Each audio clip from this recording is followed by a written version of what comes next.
The old Red Star fuel sign groaned in the wind as I stepped onto the cracked asphalt, the keys cold and heavy in my hand. Briggs Fuel and Service, my dad's pride and joy, and now, according to my brothers, my worthless inheritance. The peeling paint, the rusted awning, the flickering fluorescent open sign that hadn't lit up in years, it looked like the kind of place someone should have condemned. But to me, it was home. It was where I spent my childhood, where I learned the value of hard work, and where I felt closest to my father. My name is Samantha Briggs, I'm 34 years old, and this is how my father's so-called junkyard gift changed everything. I could still hear my brother's laughter echoing from yesterday's reading of the will. Nathan, the hotshot real estate mogul, and Eric, the high-powered Manhattan litigator. Both decked out in suits that probably cost more than what they assumed the property was worth. To my daughter Samantha, the lawyer had read, I leave Briggs Fuel and Service, including all land, contents, and records. Nathan actually snorted. Dad's old gas station, perfect for the family mechanic. Eric had offered a polite but smug smile. Well, Sam, at least now you can finally run your own garage. But I'd sell quick. The place lost all its value when they built the bypass. Their smugness had wavered slightly when the lawyer continued. To my sons, Nathan and Eric Briggs, I leave the remainder of my liquid assets to be divided equally. Dad wasn't poor, but he wasn't swimming in cash either. The liquid assets totaled maybe $120,000 each. Not that it mattered to my brothers. They were already rich. They'd left town after college, leaving me behind to help Dad run the station while I worked nights to finish my degree in mechanical engineering. They hadn't seen what I had, the unpaid bills, the quiet pride, the long days Dad worked to keep everything afloat after Mom passed. They hadn't stayed to help him, to see how much this place meant to him. Now standing in the early morning light, the cold Wyoming wind cutting through my jacket, I felt like I was right where I needed to be. Dad bought this place in 1978. I learned to change oil before I was tall enough to reach the counter, did my homework in the office while Dad patched tires, fell asleep to the sound of ratchets and the smell of diesel. The key slid into the lock like it had done 1,000 times before. The bell above the door jingled, soft, familiar. Inside, nothing had changed. Dust danced in the sunlight. 2 empty coffee mugs sat on the counter. Yesterday's newspaper still lay folded open to the crossword, half finished, just like Dad always left it. Life's a puzzle, Sammy, he used to say. You just have to figure out which ones are worth solving. I ran my hand over the Formica counter, worn smooth by decades of elbows and conversation. Dad knew everyone in town. He kept track of payment plans in a battered old ledger, never switched to computers. Not because he didn't understand them, he just didn't trust them. The back office smelled like motor oil and peppermint gum. Dad's desk was still a monument to controlled chaos. Old invoices, a few hand-labeled folders, a faded calendar from 3 months ago, with appointments jotted in his blocky handwriting.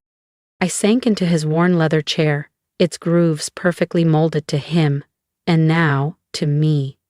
I wasn't sure what I expected to find. Closure, maybe? Grief? But mostly, I just wanted to feel like he was still here.